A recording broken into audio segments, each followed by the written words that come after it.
कि सुखदेव बोले, कहते परीक्षित, एक बार स्वर्ग में इंद्रादि देवता भागवत की चर्चा में डूब गए हैं। स्वर्ग में इंद्रादि देवता समरस पान करके उन्मत्त हो गए, उनके गुरु बृहस्पति जी का अपमान कर दिया। गुरुदेव कुपित होकर देवताओं को छोड़कर चले गए हैं। और इस बात को जब दैत्य की गुरु को पता चला तो दैत्य के गुरु शुक्राचार्य जी बड़े शक्तिशाली थे। उन्होंने दैत्य को शक्ति संपन्न करके स्वर्ग में भेज दिया। कहा जाओ देवताओं से युद्ध करके उनसे बलवत स्वर्ग को छीन लो। अपने गुरु की आज्ञा पाकर समस्त दैत्य स्वर्ग पर गए और देवताओं से युद्ध करके उनसे उनका स्वर्ग छीन लिया। समस्त देवता दुखी हो गए। तो गुरुदेव कहे नहीं किसके पास जाए, तो समस्त देवता दुखी होकर ब्रह्मा जी की शरण में गए। श्री ब्रह्मा जी ने देवताओं से कहा, देवता तुमने तो बहुत बड़ा गलती कर दी, इस प्रकार तो गुरुदेव का अनादर करते हैं क्या? किंतु मनुष्य में देखा जाए कभी कभी ऐश्वर्य, धन, पद ये सब जब बढ़ जाता है ना, तो उसके अहंकार में मनुष्य कुछ भी कर बैठते हैं और बाद में उन्हें बहुत पश्चाताप भी करता है। अब वो गलती हो गया, इंद्र ने कहा हो गया तो क्या करें, जो हो ही गया है क्या कर सकते हैं, आप कोई उपाय कीजिए।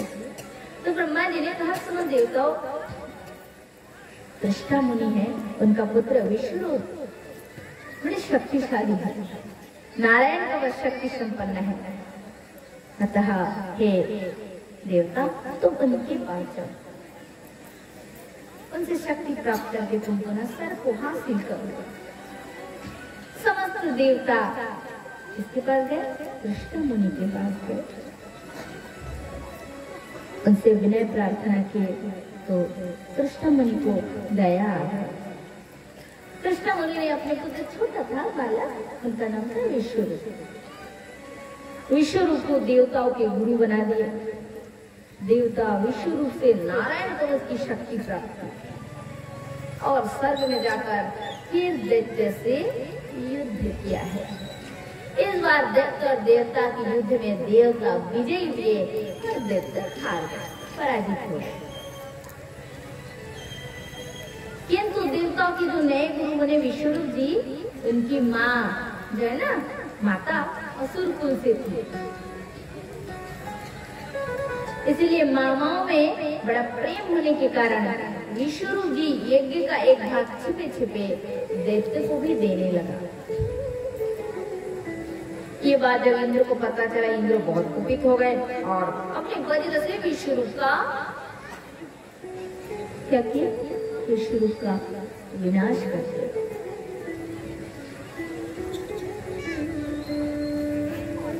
विष्णु बेचारा मारा गया इंद्र के हाथ में। ये बात जब दृष्टा मुनि को पता चला, कुपित हो गया, अरे देवताओं तुम बड़े स्वार्थी होते हो, अपना काम जब हो जाता है ना तो तुम किसी को नहीं पहचानते हो, और जब काम नहीं हो पाता है तब तो तुम बड़े नरम होकर चरणों में पड़े रह गिड़गिड़ाकर प्रार्थना करते हो। अब देखो हमारी शक्ति को। दृष्टा मुनि ने भारी यज्ञ किया और उसी यज्ञ से वृत्त असुर नामक राक्षस प्रकट हुआ, क्योंकि उन्होंने वैसे ही आहुति किया कि इस यज्ञ से कोई महान शक्ति प्रकट हो। असुर प्रकट हो गया, बोले महाराज आपने आह्वान किया, आपने अपनी शक्ति से मुझे बनाया, क्या करें, क्या सेवा करें, आज्ञा दीजिए।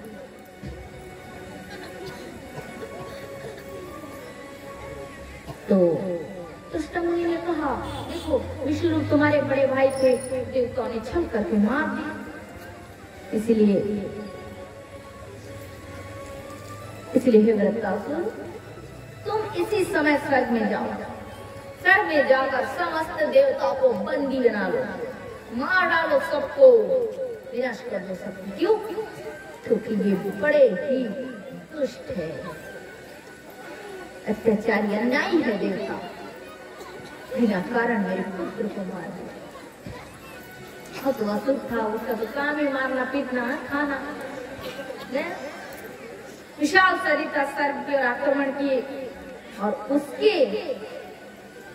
उसकी जो एक एक चरण पड़ता था ना जैसी भूमि पर, तो धरती थर थर करके कांपती थी। इस प्रकार वृत्तासुर के विशाल स्वरूप और उसकी शक्ति जैसे उथल पुथल मचा देना सर में जाकर, देखकर सब देवता भयभीत हो गए और सब क्या किए, सब देवता स्वर्ग से भाग गए। देवता दुखी हो गए, घर से बेघर हो गए, महाराज बहुत दुखी हो गए, रोते रोते ब्रह्मा जी के पास गए। ब्रह्मा जी ने कहा मतलब समस्या बहुत गंभीर है, क्या करें। ब्रह्मा जी ने कहा एक काम करो, तुम विष्णु भगवान के पास जाओ। और देवता बड़े दुखी, अब घर से रास्ते पर आ जाए कोई मनुष्य तो उसकी बुद्धि दिमाग स्थिर रह सकता है? नहीं रह सकता। बहुत दुखी चिंता करते देवता। विष्णु भगवान के पास गए। भगवान जल्दी बोलते नहीं और बोलने के बाद भी थोड़ा ही बोलते हैं, बोलना शुरू करते हैं तो भी थोड़ा। भगवान ने इशारा कर दिए, चले जाओ दधीचि मुनि के पास, काम बन जाएगा। देवता गए, बोले महामुनि कोई उपाय कीजिए, हम बहुत दुखी हैं।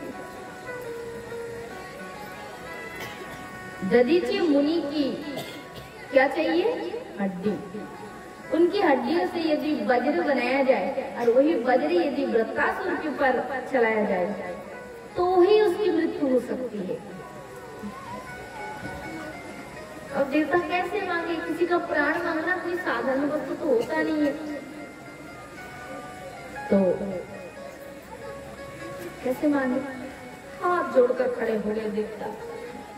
दृष्टा अयम।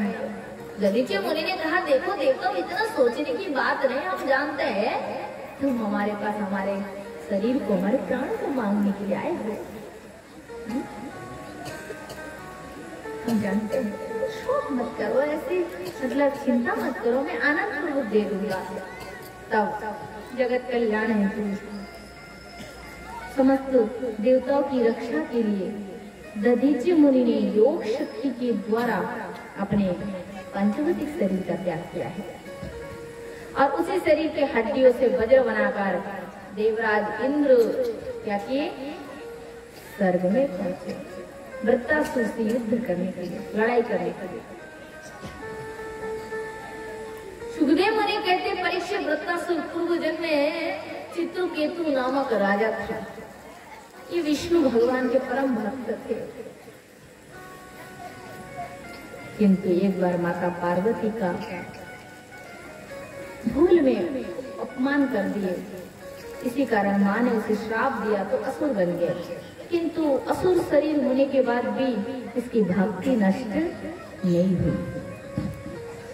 अब जैसे वो मतलब युद्ध क्षेत्र में आए तो उसने वज्र को देखा, वो समझ गया कि अब मेरा मृत्यु निश्चित हो गया है, क्योंकि दधीचि मुनि की हड्डियों से वज्र बनकर आया और ये तो मुझे मार डालेगा। इंद्र तो मुझे इस वज्र से मार डालेगा। तब भगवान का याद आ गया। वृत्तासुर हाथ जोड़कर भगवान का स्मरण किया और इतने बड़े भक्त थे वृत्तासुर पूर्व जन्म में कि उसके स्मरण मात्र से शंख चक्र गदा पद्म स्वरूप में नारायण भगवान उसके सामने प्रकट हो गए।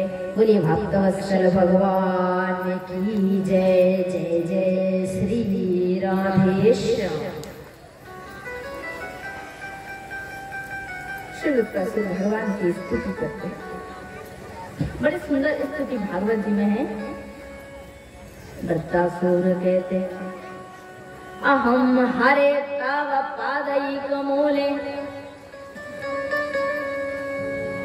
दासानुदास भवितास्मि भूया मनस्मरे तासु पतिर्गणास्ते गृणीतवाक कर्मण्य करोतु कायम्। वृत्तासुर कहते प्रभु आप मुझे ऐसे आशीर्वाद दीजिए कि मैं आपके चरणों का कोई दास बन जाऊं। सेवक बन जाओ। भगवान कभी भी आप अपने भक्त को जब दर्शन देने आएंगे तो मैं तो आपके भक्त का जब दास सेवक बनूंगा तो उनके चरणों में बैठा रहूंगा। आपके भक्त को जब आप दर्शन देने आएंगे तो भूल में भी मुझ जैसे किंकर दास के ऊपर यदि आपका नजर गिर जाए, आपकी दृष्टि पड़ जाए तो मैं धन्य हो जाऊंगा। भगवान इसीलिए मुझे आपके भक्त का दासानुदासन दास के दास बना दीजिए। भगवान कहते वृत्रासुर तुम्हारी भक्ति से मैं सब बहुत प्रसन्न हूँ, तुम वर मांगो, क्या चाहते हो? तो वृत्रासुर क्या कहते हैं?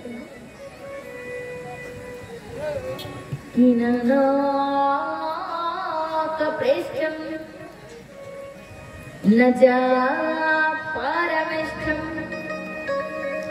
न सर्वभौमं न रसाधिपत्यं न योग सिद्धि पुनर्भवं वा समंजसता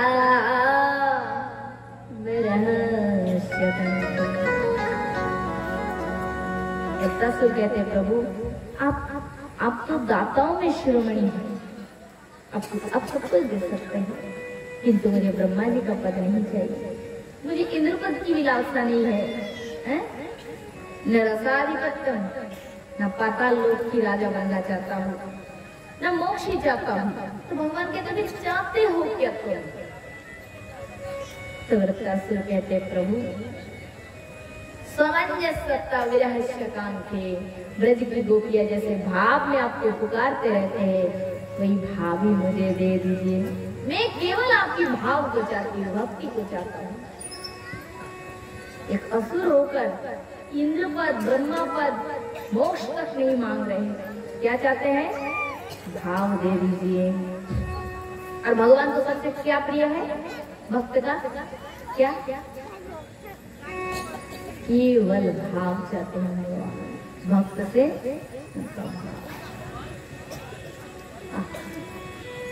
प्रेम अनुभव और कुछ नहीं। कि भाव के बस में है भगवान, भाव के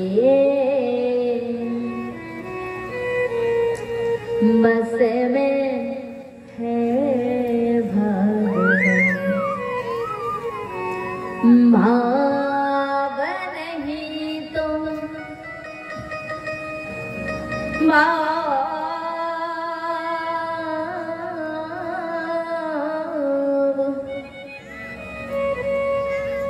भाव नहीं तो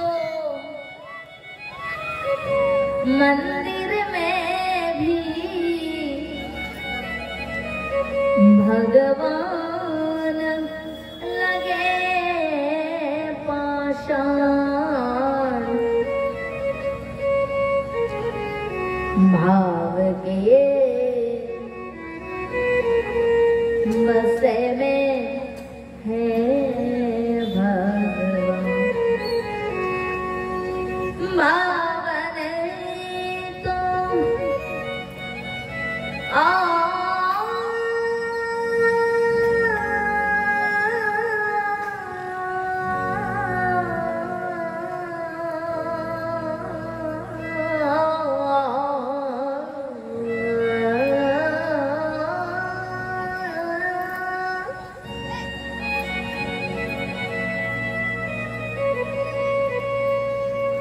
भाव नहीं तो निधि बाल मधुरन लागे सब सुनहा सुनन, भाव के बस में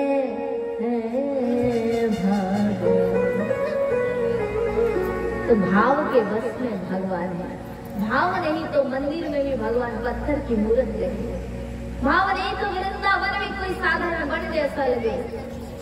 भाव के बस में भगवान, और भाव हो जाए तो, यदि भाव हो जाए तो, भाव हो जाए तो ओ मेरा श्याम, ओ मेरा,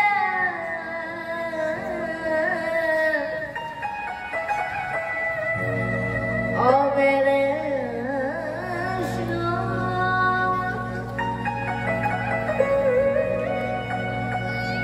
भाव हो जाए तो जित देखूं तित देखत सुंदर श्याम, और भाव हो जाए तो, भाव हो जाए तो हर पत्थर से, हर कण कण से निकले भगवान।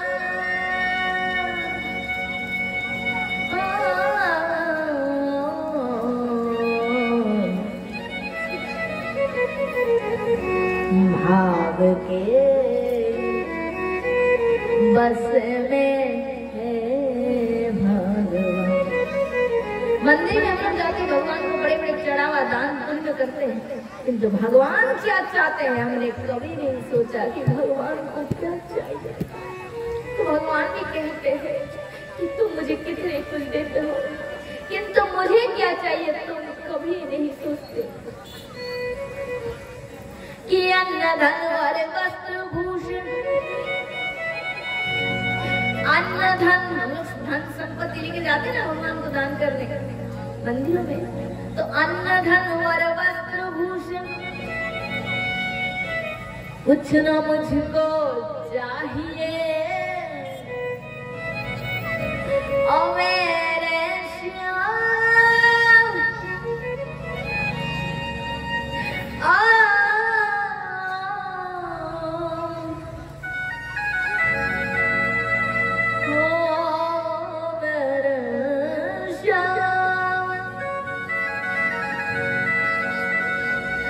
अन्न धन और वस्त्र भूषण कुछ न मुझको चाहिए। तो भक्त कहते कि भगवान आपको क्या चाहिए, क्या चाहिए, सब मैंने लाया आपके लिए, आपको चाहिए नहीं तो फिर क्या चाहिए। तो भगवान कहते हैं कि आप हो जाए मेरा, बस तुम मेरे हो जाओ, मैं यही चाहता हूँ कि आप हो जाए मेरा, यही मेरा सत्कार है। भाव का भूखा हूँ मैं और भाव ही तो सार है। बांध लेते भक्त मुझको, बांध लेते भक्त मुझको प्रेम के जंजीर में, ओ मेरे श्याम, आरा,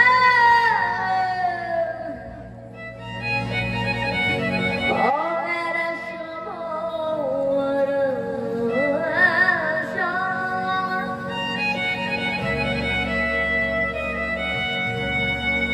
बांध लेते भक्त मुझको प्रेम के जंजीर में, इसलिए इस भूमि पर होता अवतार है। भाव का भूखा